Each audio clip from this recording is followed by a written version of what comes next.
2009 সালে নন্দীগ্রামে খুন হয়েছিল ভূমি উচ্ছেদ প্রতিরোধ কমিটির প্রথম সারির নেতা নিশিকান্ত মণ্ডল।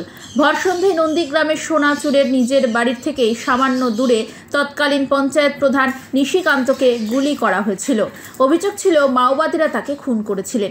তদন্তে উঠে আসে তেলেগু দীপক মধুসূদন মণ্ডল সহ 8 জনের নাম। পুলিশ তদন্তে সেই 8 জনের বিরুদ্ধে চার্জ গঠন করে মামলার শুনানি শুরু হয়, কিন্তু মামলা খারিজ হয়ে যায় হলদিয়া কোর্টে। নিশিকান্ত মণ্ডলের মৃত্যুবার্ষিকীতে নন্দীগ্রামের সোনাচূড়াতে স্মরণ সভায় উপস্থিত ছিলেন বিরোধী দলনেতা শুভেন্দু অধিকারী। নিশিকান্ত মণ্ডলের মামলা খারিজ নিয়ে শুভেন্দু বলেন, এদের তো কোনো শিক্ষা নেই, লাজ লজ্জা নেই, কোনো শিক্ষা নেই।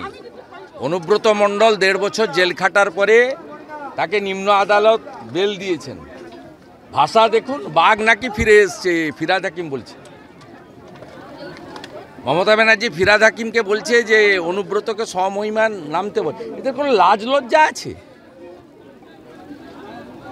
নিম্ন আদালতের পরে হাইকোর্ট এবং সুপ্রিম কোর্ট আছে, সেখানে যদি এজেন্সি বেল ক্যান্সেলেশনের প্রেয়ার করে কোথায় যাবেন? বীরভূমের এদেরকে বলছি বাড়াবাড়ি করবেন না।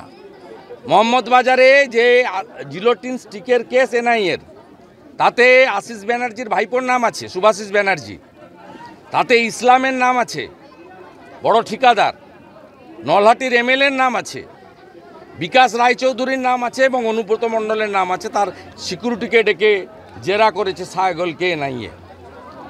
অতএব কল্যাণী এইমসি হোক যাই হোক, এদের কোনো অনুতাপ নেই, অনুতপ্ত নেই এরা। নইলে মুখ্যমন্ত্রী বলে 10 লাখ টাকা দিচ্ছি, নিয়ে নেয়।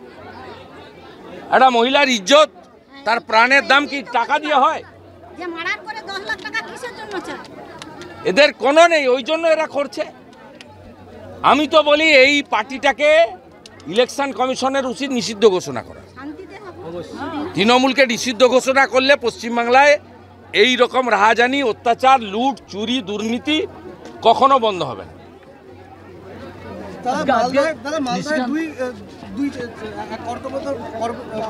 নার্স ছিলেন, তাকে আরজিকর করে দেওয়ার একটা হুমকি দেওয়া হয়েছে। রোগীর পরিবার পরিজন প্রভাব খাটিয়ে তার চাকরি খেয়ে নেওয়ার কথা বলছেন। যে আমাকে না জিজ্ঞেস করে মমতা জিজ্ঞেস করে,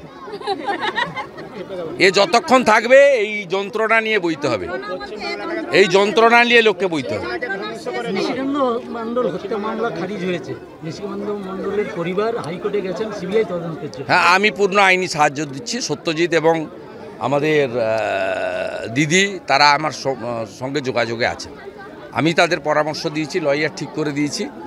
এবং যিনি হত্যার মূল আসামি দুর্গাচকে থাকেন, তিনি এখানে তৃণমূলের হয়ে প্রচার করেন, ভোটের সময় এসে প্রচার করেছেন, যিনি মূল আসামি।